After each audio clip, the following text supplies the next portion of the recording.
చెరుకు పండించుకొని బెల్లం ఆడుకొని ఇంట్లో పెట్టుకుంటే ఫ్యాక్టరీలు లేవు ఇక్కడ మా ఏరియాలో. ఇక్కడ పెద్ద పెట్టినాడు, అది ఎత్తిపోయింది, చెన్నూరు ఎత్తిపోయింది, జల్లూరు ఎత్తిపోయింది, ఇంకా ఆడితోలే ఫ్యాక్టరీలు లేవు. అందు కాబట్టి బెల్లం ఆడుకుంటే ఎక్స్చేంజ్ వచ్చేది, నీళ్ళలో పడేది. రోడ్డుకు లోడ్ అయినాదంటే ఆటోకో లారీకో 4000 లోడ్ అయినంటే కేసు పెడతారు.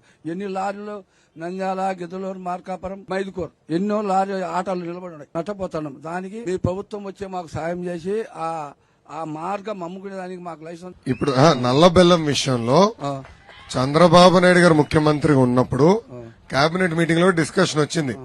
ఈ ప్రభుత్వం అధికారంలోకి వచ్చిన తర్వాత జగన్ బ్రాండ్లు ఉన్నాయి, boom boom, Andhra gold, president medal, అమ్మకాలు బాగా జరగాలి, నల్ల బెల్లం ఎక్కడ మధ్యలోకి తయారీలో వస్తుందన్న భయంతో ఈ రోజు నల్ల బెల్లం రైతుల్ని బాగా ఇబ్బంది పెడుతున్నారు. తప్పనిసరిగా గతంలో ఎట్లయితే మీకు వెసులుబాటు కల్పించామో ఆ విధానం మళ్ళీ మేము తీసుకొచ్చే బాధ్యత తెలుగుదేశం ప్రభుత్వం చేస్తాం.